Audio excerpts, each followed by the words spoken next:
Hi hello welcome back to our channel చిన్ని నాగూస్ వాళ్ళు ఎలా ఉన్నారండి? బాగున్నారా? నేనైతే చాలా బాగున్నాను. మీరు కూడా బాగుండాలని మనస్ఫూర్తిగా కోరుకుంటున్నాను.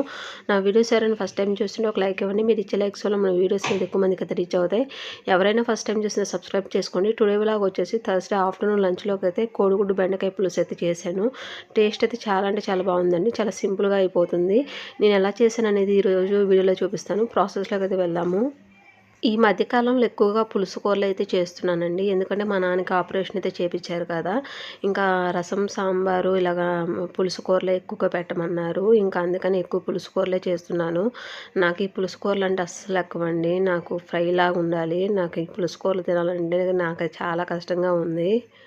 నాన్నకొక కూర, మాకొక కూర చేయాలంటే ఇంకా ఎందుకులే టైం వేస్ట్ అనేసి నేనే ఇంకా కర్రీ ఇంకా అందరికీ సూట్ అయ్యే విధంగా అయితే కర్రీ అయితే చేస్తున్నాను.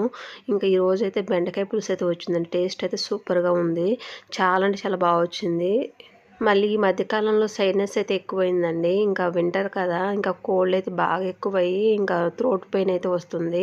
మొన్నటిదాకా మెడిసిన్ అయితే ఉంది. టాబ్లెట్స్ వేసుకున్నాను కదా! కంట్రోల్‌లో ఉంది. ఇంకా టాబ్లెట్స్ అయితే అయిపోయినాయండి. ఇంకా మళ్ళీ థ్రోట్ పెయిన్ అయితే వస్తుంది. ఇంకా చాలా కష్టంగా ఉంటుంది మాట్లాడటానికి. వాయిస్ ఓవర్ ఇచ్చేటప్పుడు నా వాయిస్ అయితే కొంచెం బొంగురుగా ఉందండి. అడ్జస్ట్ అవ్వండి. ఎందుకంటే కొంచెం కోల్డ్‌గా ఉందండి. చాలా థ్రోట్ పెయిన్ అయితే వస్తుంది. ఇంకా నాకు కొంచెం ఇబ్బందిగా ఉన్నా కూడా నేను వీడియోస్‌కైతే ఎడిటింగ్ అయితే వాయిస్ ఓవర్ అయితే ఇస్తున్నాను. బెండకాయ కోడిగుడ్డు కాంబినేషన్ అయితే చాలా అంటే చాలా బాగుంటుందండి. ఎప్పుడూ ట్రై చేయకపోతే ఒకసారి బెండకాయ కోడిగుడ్డు పులుసు అయితే ట్రై చేయండి. టేస్ట్ అయితే ఎక్సలెంట్‌గా ఉంటుంది. నేను ఎలా చేశాననేది ఈరోజు వీడియోలో చూపిస్తాను. చాలా సింపుల్ ప్రాసెస్ అండి. స్టవ్ మీద అయితే కళాయి పెట్టుకున్నాను. అందులోకైతే 100 గ్రామ్స్ అయితే ఆయిల్ అయితే వేసుకున్నాను. ఆయిల్ అయితే బాగా హీట్ అవ్వాలండి. అందులోకి తాలింపు దినుసులు, ఎండుమిరపకాయలు అయితే వేసుకోవాలి. వేసుకొని మంచిగా వేపుకోవాలి. ఇక్కడైతే నేను వేపుకున్నాను. తాలింపు దినుసులైతే వేగినాయండి. అందులోకి కట్ చేసుకున్న ఉల్లిపాయ ముక్కలైతే యాడ్ చేసుకోవాలి. ఉల్లిపాయ ముక్కలైతే వేసుకున్నాను. అందులోకి చిటికెడైతే ఇంగువ అయితే వేసుకోవాలి. ఇంగువ వేసుకుంటే ఫుడ్ డైజెషన్ అయితే మంచిగా అవుతుంది. అలాగే అందులోకైతే పావు స్పూన్ అయితే పసుపు అయితే వేసుకోవాలి. పసుపు వేసుకున్న తర్వాత రుచికి తగినంత సాల్ట్ అయితే వేసుకోవాలి. సాల్ట్ వేస్తే ఉల్లిపాయ ముక్కలైతే త్వరగా మగ్గుతాయండి. ఇక్కడైతే నేను సాల్ట్ అయితే వేసుకున్నాను. అలాగే అందులోకైతే 1 స్పూన్ అయితే అల్లం వెల్లుల్లి పేస్ట్ అయితే వేసుకున్నాను. అల్లం వెల్లుల్లి పేస్ట్ వేసుకొని పచ్చివాసన పోయే వరకు అయితే వేపుకోవాలి. అప్పుడే కర్రీ టేస్ట్ అనేది బాగుంటుంది. ఇక్కడైతే నేను వేపుకుంటాను. యాక్చువల్‌గా మార్నింగ్ బెండకాయ పులుసు చేసేటప్పుడు కోడిగుడ్లు వేస్తున్నానమ్మా అంటే, మా అమ్మ అయితే కోడిగుడ్లు వేస్తారు బెండకాయ పులుసులో అనేసి అయితే అందండి. ఎప్పుడు తను తినలేదంట. నేను ఎప్పుడు కూడా బెండకాయ పులుసులో కోడిగుడ్లు వేసైతే చేస్తాను. టేస్ట్ అయితే చాలా అంటే చాలా బాగుంటుంది. నేను అప్పుడు అన్నాను, "ఒకసారి టేస్ట్ చెయ్యి, టేస్ట్ బాగుంటుంది. ఒకసారి తిను" అని అయితే చెప్పాను. ఇంకా తిన్న తర్వాత అయితే బాగుందమ్మా అనేసి అయితే చెప్పిందండి. యాక్చువల్‌గా 2026లో నేను ఇంకా కొంచెం వీడియోస్ అయితే చేంజ్ చేయాలని అయితే అనుకున్నాను. ఇంగ ఈ ఇయర్ స్టార్టింగ్‌లోనే మా నాన్నకైతే కళ్ళ ఆపరేషన్ అయితే చేపిచ్చాము. నాకు ఇంట్లో ఆ వర్కే సరిపోతుందండి. ఇంట్లో వండుకోవడం, తినటం, తోముకోవడం ఇదే సరిపోతుంది. వీడియోస్ తీసేంత టైం అయితే ఉండట్లేదు. ఇంకా ఫర్దర్‌గా అయితే మంచి మంచి వీడియోస్ అయితే వస్తాయండి మన ఛానల్‌లో. ఎవరైనా ఫస్ట్ టైం చూసినా మాత్రం సబ్స్క్రైబ్ చేసుకొని లైక్ చేస్తూ ఉండండి.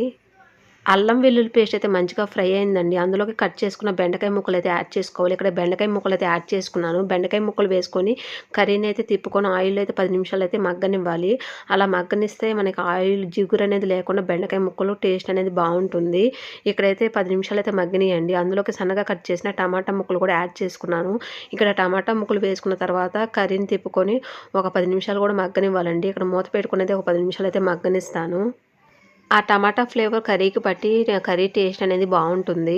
అలాగే అందులోకి అయితే రుచికి తగినంత కారం అయితే యాడ్ చేసుకోవాలి. ఇక్కడైతే నేను కారం అయితే 2 స్పూన్స్ అయితే వేస్తున్నాను. కారం వేసుకున్న తర్వాత కర్రీని అయితే తిప్పుకోవాలి. కర్రీని తిప్పుకొని 2 నిమిషాలు అయితే మగ్గనివ్వాలండి. ఎందుకంటే కారం పచ్చిదనం లేకుండా అయితే మగ్గనివ్వాలి. యాక్చువల్‌గా చెప్పాలి అంటే మార్నింగ్ అయితే బెండకాయ ఫ్రై అయితే చేయమన్నారండి పిల్లలిద్దరూ కూడా. ఇంకా బెండకాయ ఫ్రై చేశానంటే ఇంట్లో అందరికీ సరిపోదు. ఇంకా నేను అందుకనే బెండకాయ పులుసు అయితే చేశాను. మా బ్లెస్సీ పాప అయితే పెద్ద గొడవ అయితే చేసింది బెండకాయ పులుసు వద్దని. ఇంకా నేనైతే అమ్మ బెండకాయ పులుసులో ఎగ్స్ అయితే వేస్తాను కదా! టేస్ట్ బావుంటుంది తిను అనేది చెప్పాను. ఇంకా కొంచెం కష్టంగానే తిన్నది. కారం అయితే మగ్గిందండి. అందులోకైతే చింతపండు రసం అయితే యాడ్ చేసుకోవాలి. ఇక్కడైతే నేను చింతపండు రసం అయితే యాడ్ చేసుకున్నాను. నా పులుసుకు తగినట్టుగా అయితే చింతపండు రసం అయితే వేసుకున్నానండి. చింతపండు పులుసు వేసుకున్న తర్వాత అందులోకైతే ముందుగా ఉడికించుకున్న ఎగ్స్ అయితే వేసుకుంటున్నాను. ఘాట్లు పెట్టి అయితే వేసుకుంటున్నానండి. ఇలా ఘాట్లు పెట్టుకుంటే మనకి ఉప్పు, కారం, పులుపు అనేది ఎగ్స్‌కి పట్టి టేస్ట్ అనేది బావుంటుంది. బెండకాయ కోడిగుడ్డు పులుసులో ఎగ్స్ అయితే ముందుగా ఫ్రై చేయాల్సిన పని అయితే లేదండి. ఎగ్స్ ఇలాగా మనం పులుసు పోసిన తర్వాత ఇలాగా ఘాట్లు పెట్టుకొని వేసుకుంటే సరిపోతుంది. మనకు ఉప్పు కారం పట్టి ఎగ్ కూడా టేస్ట్ అనేది వస్తుందండి. ఇక్కడైతే మంచిగా మూత పెట్టుకొని అయితే ఒక 10-15 నిమిషాలు అయితే ఉడికించుకుంటాను. అలా ఉడుకుతున్న కర్రీని అయితే ఒకసారి అయితే ఉప్పు కారం అయితే చెక్ చేసుకోవాలి. ఇక్కడైతే ఉప్పు కారం అయితే చెక్ చేస్తున్నాను. నాకు ఆల్మోస్ట్ అయితే అన్నీ సరిపోయినాయండి. అలాగే అందులోకైతే నేను చిన్న బెల్లం ముక్క అయితే వేస్తున్నాను. బెల్లం ముక్క వేసుకుంటే బెండకాయ పులుసులో టేస్ట్ అనేది బాగుంటుంది. ఎందుకంటే చింతపండు రసం వేసాం కదా, చింతపండు రసం వేసిన ఏ కర్రీలో అయినా చిన్న బెల్లం ముక్క వేసుకోండి, టేస్ట్ అనేది డబుల్ అవుతుంది. నేను చాలా వీడియోస్లో చెప్పున్నాను. నేను ఎప్పుడు కూడా చిన్న బెల్లం ముక్క అయితే వేస్తాను. అలాగే అందులోకైతే గరం మసాలా అయితే వేసుకోవాలి. నేనైతే ఫైనల్లీ గరం మసాలా అయితే వేస్తున్నాను. గరం మసాలా వేసుకొని కర్రీని తిప్పుకొని 2 నిమిషాలైతే ఉడకనివ్వాలి. ఉడకనిస్తే యమ్మీగా ఉండే బెండకాయ కోడిగుడ్డు పులుసు అయితే రెడీ అవుతుంది. ఫైనల్‌గా కొత్తిమీర ఇష్టం ఉన్న వాళ్ళైతే ఈ స్టేజ్‌లో కొత్తిమీర కూడా వేసుకోండి. నాకైతే కొత్తిమీర ఇష్టం ఉండదండి బెండకాయ పులుసులో. నేను అందుకే కొత్తిమీర అయితే వేయలేదు. మీకు కొత్తిమీర ఇష్టం ఉంటే కొత్తిమీర కూడా వేసుకోండి. యమ్మీగా వేడిగా ఉండే బెండకాయ కోడిగుడ్డు పులుసు అయితే రెడీ అయిందండి. ఇది వేడి అన్నంలో వేసుకొని తింటే మాత్రం టేస్ట్ అయితే నెక్స్ట్ లెవెల్ ఉంటుంది.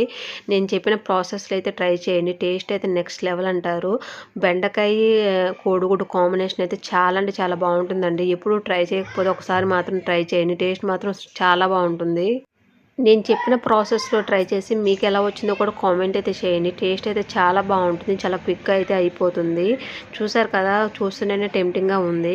చాలా బాగుంటుందండి. బెండకాయ కోడిగుడ్డు కాంబినేషన్ అయితే చాలా బాగుంటుంది. చాలామందికి తెలియక బెండకాయ కోడిగుడ్డు అని మా అమ్మలాగైతే అంటూ ఉంటారు. చాలా బాగుంటుంది. ట్రై చేయండి.